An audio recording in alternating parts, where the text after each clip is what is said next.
It is the duty of every young man to be angry with the society. Today we live in a country where there is need for anger. We live in a country where people reap where they have not sown. We live in a country where thieves are celebrated, where thieves are canonized and good people are demonized.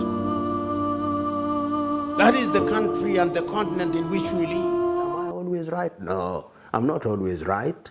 Sometimes I make many mistakes, many fundamental mistakes. But when it's pointed out to me, I'm quick to apologize. You nominate a hyena to sit in an assembly which is judging how goats should be preserved.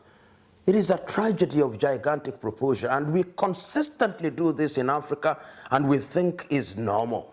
Africa has now normalized the absurd, and we think that sense is what. And he writes about Kwame Nkrumah, the man who could see tomorrow. And he remembers so very distinctly on the 24th day of May 1963, when the Osagyefo Kwame Nkrumah was given the opportunity to speak to his fellow African leaders in an animated fashion. Kofi Bassa remembers he abandoned his written script and pointed at all the African leaders who are there. Much more prominently, he remembers, he pointed at Ethiopia's Haile Selassie and told him, "You, Haile Selassie, we will not be there if we do not unite." And once he had finished with Haile Selassie, he turned over to Nigeria's Abubakar Tafawa Balewa and he told him, "If we do not unite, even you will not be there, and I will not be there." And as if he were a prophet. Kwame Nkrumah was as passionate as he was eloquent. He said that the independence of Ghana meant nothing unless all the other African countries were independent. And what did independence mean? Because at that time, and you will give me a little latitude in order to give some flavor to my presentation.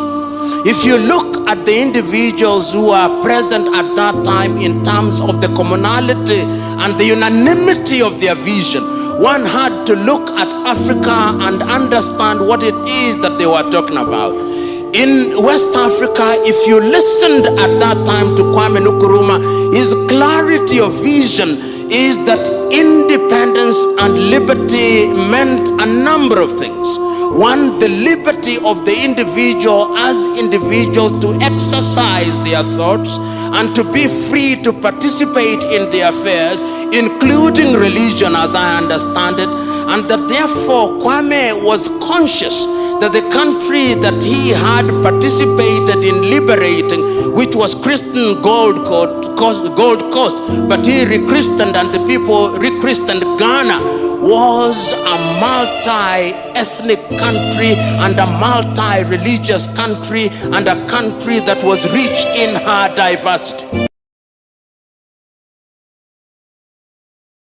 No matter how devastated you are, you will always have that inner self. And I think the person who captured it in order to lay the basis of this as an artist is a man that we call Wole Soyinka.